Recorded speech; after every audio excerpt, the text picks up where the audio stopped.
يا أيها الذين آمنوا كتب عليكم الصيام كما كتب على الذين من قبلكم لعلكم تتقون.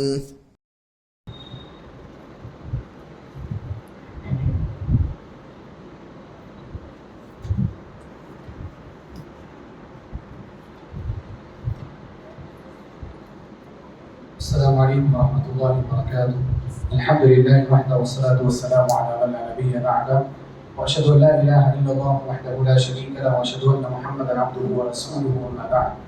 محترم حاضرین اور محترم خواتین، 1444 ہجری مطابق 2023 عیسوی کا یہ رمضان ہے۔ اللہ رب العالمین کا بے پایہ شکر اور احسان ہے کہ اللہ سبحانہ و تعالیٰ نے ہم سب کو صحت اور عافیت کے ساتھ رکھا، اور ہم پھر سے ایک مرتبہ اس رمضان المبارک کی رحمتوں اور برکتوں سے فائدہ اٹھانے کے لیے تیار ہیں۔ اللہ رب العالمین سے دعا ہے کہ الہ العالمین تو ہمارے لیے اس ماہ مبارک کو برکت والا مہینہ بنا، الہ العالمین تو ہمارے لیے اس ماہ کو، اس مہینے کو مغفرت کا ذریعہ بنا، الہ العالمین تو اس ماہ مبارک میں ہمیں زیادہ سے زیادہ نیکیاں کرنے کی توفیق عطا فرما، زیادہ سے زیادہ عبادات کرنے کی توفیق عطا فرما۔ الہ العالمین تو ہم سب کی عبادات کو قبول فرما اور ہم سب کو جہنم سے آزاد کر کے جنت میں داخل فرما۔ یہ مہینہ بڑا عظیم مہینہ ہے، جو مہینہ ہمارے اوپر سایہ فگن ہے اور جس مہینے سے ہم گزر رہے ہیں۔ اللہ سبحانہ و تعالیٰ کا جتنا آپ احسان مانیں یا جتنا بھی شکر ادا کریں اتنا کم ہے۔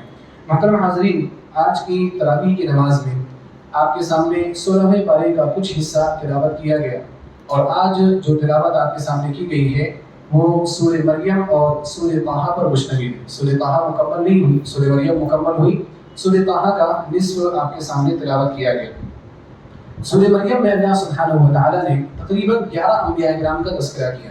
آپ نے جب کاف ہا یا عین صاد کے بعد جو ذکر سنا تو وہاں سے اللہ نے تقریباً 11 انبیاء کرام، حضرت زکریا علیہ السلام، حضرت یحییٰ علیہ السلام، حضرت عیسیٰ علیہ السلام، حضرت ابراہیم علیہ السلام، حضرت اسحاق علیہ السلام، حضرت یعقوب علیہ السلام، حضرت موسیٰ علیہ السلام، حضرت اسماعیل علیہ السلام، حضرت ادریس علیہ السلام، اور آگے چل کر کے حضرت آدم علیہ السلام، حضرت نوح علیہ السلام، حضرت اسرائیل یعنی یعقوب علیہ السلام۔ تو اللہ سبحانہ و تعالیٰ نے ان انبیاء کرام کا تذکرہ کیا۔ ان میں جو شروع میں تفصیلی تذکرہ ہوا وہ 3 انبیاء کرام کا تفصیلی تذکرہ ہے، اور اگر ایک اور نبی کو ملا دیں تو 4 انبیاء کرام، یعنی حضرت زکریا علیہ السلام، حضرت یحییٰ علیہ السلام، اس کے بعد حضرت عیسیٰ علیہ السلام، اور اس کے بعد حضرت ابراہیم علیہ السلام۔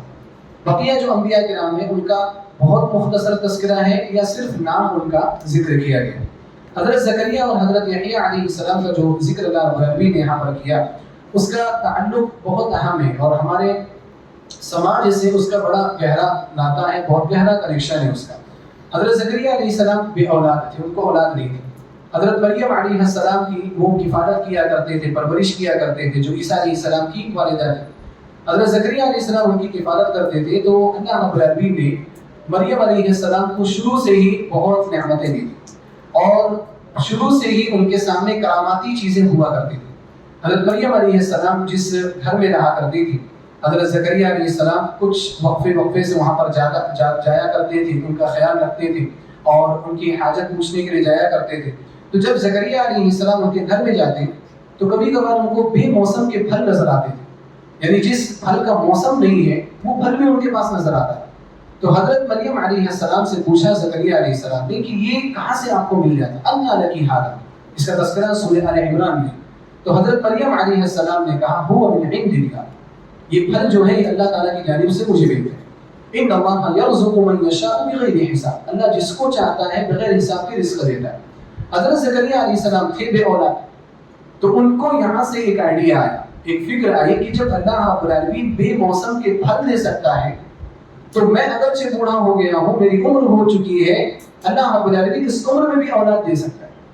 چنانچہ انہوں نے اخلاص کے ساتھ، خشوع و خضوع کے ساتھ، عاجزی کے ساتھ اللہ رب العالمین سے دعا کی، اور اسی دعا کا تذکرہ اللہ رب العالمین نے یہاں پر کیا ہے۔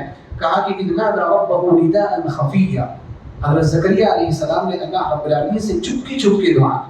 چپکی چپکی دعا کرنا یعنی سرگوشی جیسی دعا کرنا، اور میں نے اس سے پہلے درس میں بھی ذکر کیا، صالحین کے درس میں، کہ دعا جتنی خاموشی کے ساتھ آپ مانگیں، جتنے چپکے مانگیں، اتنی زیادہ اس کے قبولیت کا امکان ہو جاتا ہے۔ بہت چیخ پکار کر کے شور شرابہ کر کے دعائیں نہیں مانگنی چاہیے۔ کچھ لوگ مسجد میں ہوتے ہیں، دعا مانگتے ہیں، بلند آواز میں دعا مانگ رہے ہوتے ہیں، بہتر نہیں ہے۔ کبھی کبھار ایموشنل ہو کر کے اگر آواز بلند ہو جا رہی ہے تو اس میں کوئی مذائقہ اور حرج نہیں، لیکن آپ جان بوجھ کر کے اپنی آواز کو بلند کریں، یہ چیز درست نہیں۔ اذ نادوا نداء خفیا، چپکے انہوں نے دعا کی۔ کیا دعا کی؟ رب انی وحد العظم منی، اے میرے رب میری کچھ ہڈیاں کمزور ہو گئی۔ اور دعا میں دیکھو، آپ ادب دیکھو، کیا کہا؟ کچھ ہڈیاں کمزور۔ ایسا نہیں کہا کہ میں ایک دم پوری ہڈیاں ہی میری نہیں، اگر ہڈیاں نہیں رہتی تو کیسے نماز پڑھتے، کیسے اٹھتے بیٹھتے؟ تو اس لیے اللہ رب العالمین کے سامنے اپنی عاجزی کا اظہار کرنا ہے۔ پتہ کیا چلا؟ اللہ کے سامنے اپنی عاجزی کا اظہار کرنا ہے، لیکن اتنا جتنا آپ عاجزی کر سکیں۔ یہ نہیں کہ آپ اپنے آپ کو بالکل اللہ رب العالمین کے سامنے بے وقار بتائیں۔ اللہ رب العالمین نے جو احسان کیا ہے، جو نعمتیں دی، ان نعمتوں کا بھی تو تذکرہ ہونا چاہیے۔ اس لیے وہ نہیں کہا کہ ساری ہڈیاں منی، کچھ ہڈیاں کمزور ہو گئی۔ واشتعل الرأس شیبا، سر کے بال بھی اور داڑھی کے بال بھی سفید ہو رہے ہیں۔ وَلَمْ أَكُنْ بِدُعَائِكَ رَبِّ شَقِيًّا، انہوں نے کیا دعا کی کہ اے اللہ میں تجھ سے دعا مانگ کر کے کبھی محروم نہیں رہا، جب بھی میں نے تجھ سے دعا مانگی ہے تو نے مجھے عطا کیا۔ اس سے ایک ادب ہمیں یہ پتہ چلا کہ اگر ہم اللہ رب العالمین سے دعا مانگتے ہیں تو دعا کی قبولیت کا 100% یقین ہونا چاہیے۔ آپ اگر دعا مانگ رہے ہو اور آپ کے دل سے پیچھے سے یہ آواز آ رہی ہو کہ نہیں یہ دعا قبول ہونے والی نہیں ہے، تو پھر وہ دعا قبول ہوگی بھی نہیں۔ آپ اخلاص پیدا کریں اور دعا مانگنے کے ساتھ اللہ پر پورا یقین رکھیں آپ کہ اللہ رب العالمین آپ کی اس دعا کو قبول کرے گا۔ اور ایک بات یاد رکھنا ہے ہمیں یہاں پر کہ جب بھی ہم دعا مانگتے ہیں اللہ سبحانہ و تعالیٰ کبھی بھی محروم نہیں کرتا۔ ایسا ضروری نہیں ہے کہ آپ جو مانگ رہے ہیں وہ مل جائے، ایسا ضروری نہیں ہے۔ بہت کچھ ہم مانگتے رہتے ہیں لیکن وہ ساری چیزیں نہیں ملتی، ساری چیزیں آپ کو نہیں ملیں گی، لیکن آپ اگر دعا مانگ رہے ہیں تو کبھی محروم نہیں ہوں گے۔ ایک حدیث ہے، صحیح حدیث ہے، اللہ کے رسول صلی اللہ علیہ وسلم نے فرمایا کہ جب انسان دعا مانگتا ہے تو 3 میں سے ایک چیزیں اس کے ساتھ ضرور ہوتی، یا تو اللہ سبحانہ و تعالیٰ اس کی اس دعا کو قبول کر لیتا ہے، جو مانگ رہا ہے اللہ تعالیٰ اس کو وہ چیزیں دے دیتا ہے، اور یا تو اللہ سبحانہ و تعالیٰ اس کے دعا مانگنے کی وجہ سے اللہ رب العالمین اس کے اوپر آنے والی کسی مصیبت کو دور کر دیتا ہے، آپ کو پتہ نہیں چلے گا، آپ کی دعا کی وجہ سے آپ کی مصیبت دور ہوگی، یا تو اللہ سبحانہ و تعالیٰ اس دعا کو اپنے پاس تیسری چیز ذخیرہ بنا دیتا ہے اور کل قیامت کے دن اللہ رب العالمین اس دعا کے مانگنے کی وجہ سے آپ کو بدلہ دے، تو کبھی بھی آپ دعا مانگنے پر محروم نہیں ہوں گے۔ تو اس لیے انہوں نے کہا، زکریا علیہ السلام نے اس ادب کو ظاہر کیا، وَلَمْ أَكُنْ بِدُعَائِكَ رَبِّ شَقِيًّا، اے میرے رب میں تجھ سے دعا مانگ کر کے کبھی بھی محروم نہیں رہا ہوں، یہ میری دعا ہے، اے اللہ تو میری دعا کو قبول کر۔ آگے ذکر کیا اللہ رب العالمین نے کہ اللہ سبحانہ و تعالیٰ نے حضرت زکریا علیہ السلام کی دعا قبول کی۔ دیکھیں جب دعا میں طاقت ہے، پاور ہے، ایمان ہے، یقین ہے، اخلاص ہے، خشوع خضوع ہے، توکل ہے، بھروسہ ہے، تو اللہ رب العالمین ضرور اس دعا کو قبول کرے گا۔ زکریا علیہ السلام والی دعا کرو، زکریا علیہ السلام نے جیسے دعا کی نا ویسی دعا کرو اور ویسا ایمان لے کر کے آؤ، کیسے اللہ سبحانہ و تعالیٰ دعا قبول کی؟ اللہ تعالیٰ تو بیٹھا ہی اسی لیے عرش پر، اللہ رب العالمین جو مستوی ہے وہ اسی لیے ہے کہ ہماری دعائیں قبول کرنا چاہتا ہے۔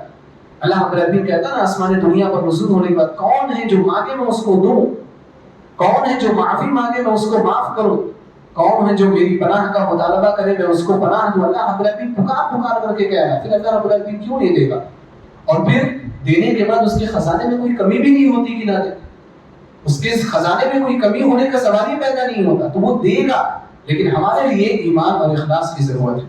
اللہ رب العالمین نے ایک بیٹا ان کو عطا کیا جس کا نام انہوں نے یحییٰ رکھا، حضرت یحییٰ علیہ السلام، اور یہ نام اس روئے زمین کا سب سے پہلا نام تھا، کسی بھی بچے کا یحییٰ نام سب سے پہلے رکھا گیا، اور قرآن کریم میں اس کا تذکرہ ہے، لم نجعل له من قبل سميا، اللہ نے فرمایا کہ یہ بیٹا بھی ہم نے آپ کو کیسے دیا؟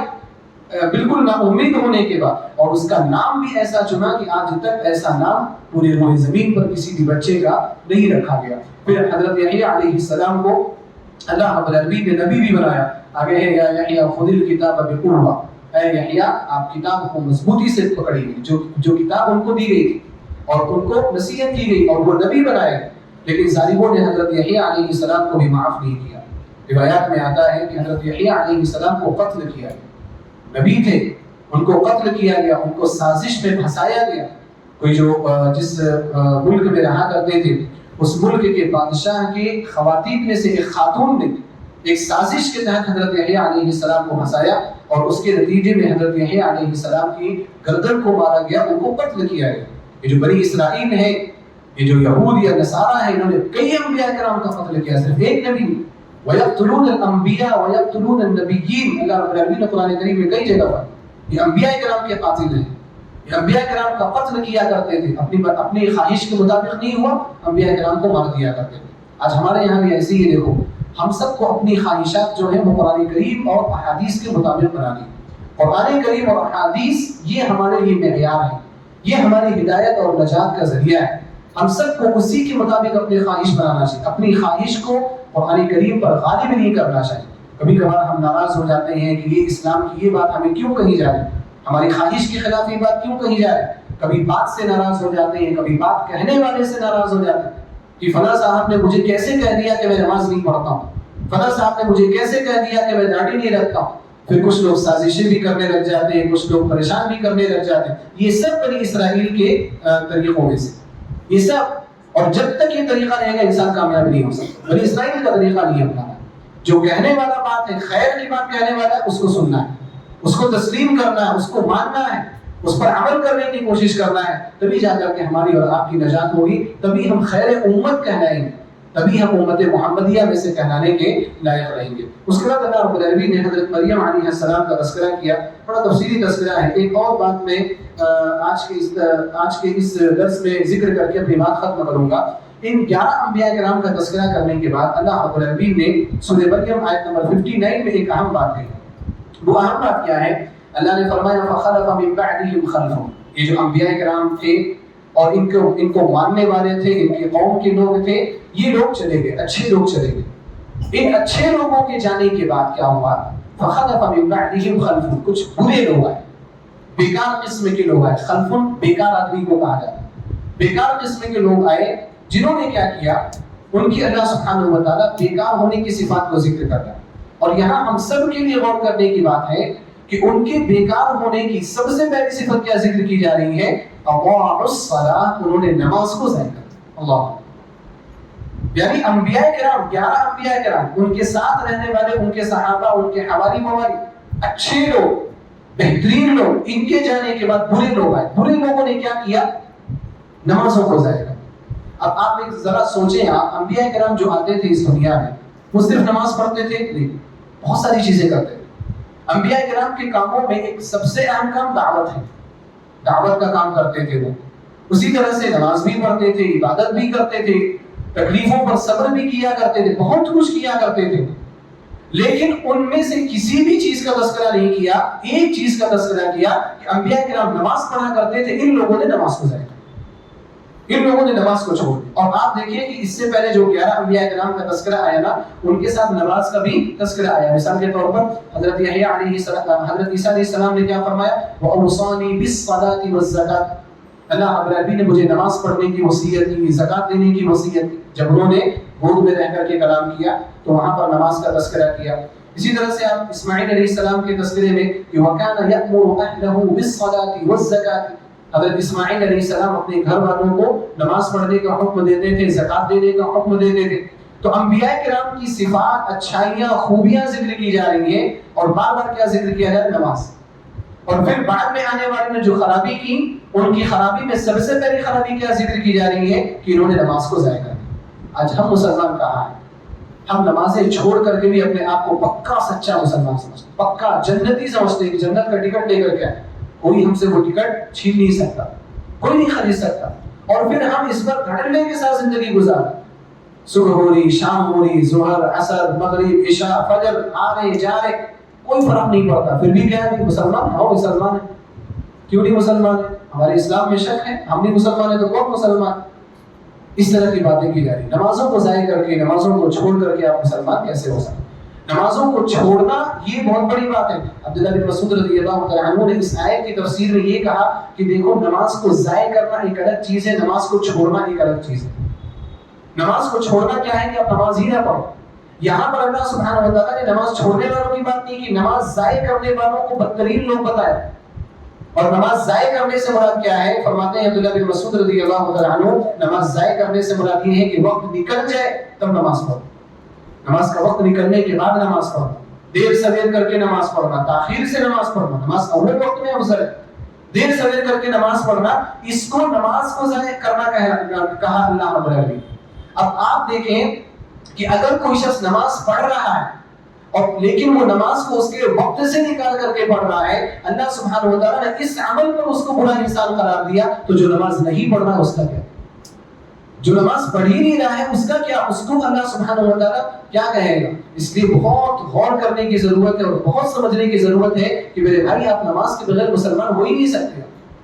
اس لیے اس چیز کو اپنے ذہن میں آپ رکھ لیجئے، گاٹھ باندھ کر کے رکھ لیجئے کہ انشاءاللہ نماز ہم کبھی بھی نہیں چھوڑیں گے۔ رمضان المبارک ہے، الحمدللہ آپ نماز نہیں چھوڑتے، ہم نماز پڑھتے ہیں، لیکن رمضان کے بعد نہیں پڑھتے۔ تربیت ہے تقویٰ کی، رمضان المبارک پریکٹس کریے۔ تو اللہ نے کیا فرمایا؟ اقاموا الصلاۃ، نماز ضائع ہے۔ دوسری چیز واتبعوا الشہوات، اپنی خواہشات کے پیچھے پڑے، اپنی خواہشات کے مطابق چلنے لگے۔ نبی جو دین لے کر کے آیا اس پہ نہیں چلنا، حدیث پہ نہیں چلنا، قرآن کریم کی آیت پہ نہیں چلنا، اپنی منمانی کرنا۔